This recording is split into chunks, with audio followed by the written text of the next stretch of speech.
Greetings, good day, good evening, good afternoon. Whatever time you may be hearing this, I want to take the time to say a humble salutations to you. Welcome back to The Healer with yours truly, KK. You may also know me as Keziah Renee. You may also know me as Keziah. But either way, it's still me. Today, on this wonderful day of Tuesday, we are back with a taboo. And when I say taboo, I don't want you to think of something occult. I don't want you to think of something unworldly. I mean, sometimes we might get into that. But all I really mean by taboo is topics that we don't really talk about. In group settings, we don't really talk about, it's not at the front of our minds. It's not really something that is discussed on a broad scale, but yet it's of major importance, and it should be. So with all that being said, I want to talk about time and how time is a man-made construct. And when you're made by God, there's no way you can really expect yourself to run on something made by man. It's just not natural. And to go further into that and what that means when just talking about life, it's just about realizing that you can't hold yourself accountable to any sort of timeline, for yourself or your goals. And you especially can't hold yourself accountable to timelines that other people give to you. There's no way that you can successfully move forward or even stay focused if you're always trying to hold yourself to a set of numerical deadlines in the terms of your success. Certain things just take time. And while it may be true that you may have expected things to take a certain amount of time, in the grand scheme of life, it's all up to God.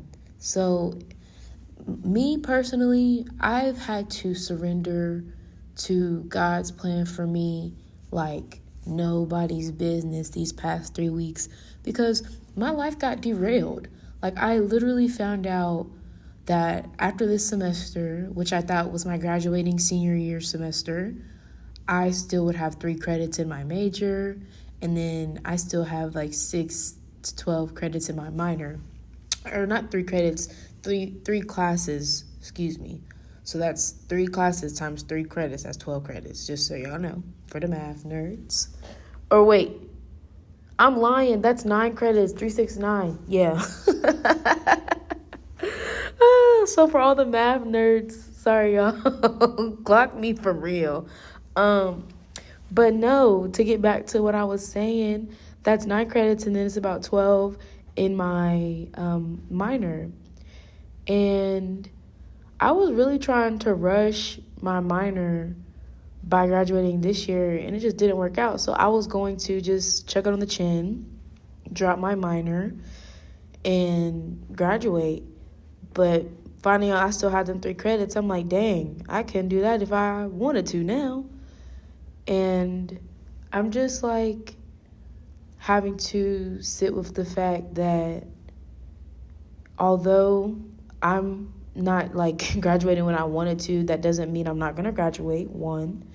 And that doesn't make me unproductive. That doesn't make me dumb or anything like that, because a lot of my family, when I was talking to them about it, they just started saying things along the lines of, I thought, with how intelligent you are, I didn't think it would take this long, or I can't believe, you're not going to graduate. And I'm still graduating, just not whenever you wanted me to. Because full transparency, y'all, I added my minor at the end of 2023. So that's fall 2023 at the end. So for that spring semester, which was 2024, my minor was on there. And when I tell you, whenever I added it, I was already like sitting with myself and realizing like, oh, this is probably going to take a little bit longer for me to finish school altogether now, which would have been me finishing next year instead of this year. I was like, okay, cool. But then I'm talking to my mom, and she's like, I can hear the disappointment and stuff like that. So I try to rush myself, and rushing myself literally led to me having the most stressful semester of my collegiate career. And I don't want to ever experience that again. Like, no. So I just basically had to tell her, like, man, I'm sorry to disappoint you, but I'm going to graduate, next year. And basically I'm going to graduate on my time. But she yelling at me talking about, oh, I only expected you to be in school for 8 years. So that means she's expecting me to get a bachelor's in 4 and then a PhD in 4. Y'all, I have ADHD and dyslexia. No way. No way was a PhD getting completed in 4 years. And who's to say that it won't? But it's just like, I know myself. I'm never the type of person to just kind of sit and only do school. Like, I'm involved in the community. I'm involved on campus. And it's not like I'm involved to the point to where I'm spreading myself thin. I'm involved to the point that it's enhancing my career. Like, I'm a whole entrepreneur out here. Like, I started a business. I'm not just doing school. And I wanted to experience life. And did that cause me to maybe miss a class or two? Yeah. But most of the time, that was due to, like, personal issues, my mental health not being where it needed to be, like, things to do with uncontrollable circumstances, not necessarily me slacking as a student. And with me knowing that, that's the reason why I'm so okay with the fact that I had to stay longer. And with my mom and my sister not really being open to hearing or receiving that, that's why they're so upset and have no comprehension for why I'm still in school. And it's like, at that point, there's nothing I can do about that. So if somebody is just committed to not hearing you, not listening to you, not comprehending you, let them sit in that confusion, because there's literally nothing you can do. But I wanted to say, I ended up talking about this with a prospect that's coming to Clark. He was my Uber driver. Shout out to you if you ever hear this. But he just said something to me really profound. And then also shout out to the twins, Simone X Monet, because they're the ones that inspired this episode today and me even talking about this experience. So I was in the Uber, and we were talking about this situation right here. And he said to me, I just don't want you to stress yourself out, because what you're doing, like, it's gonna take time.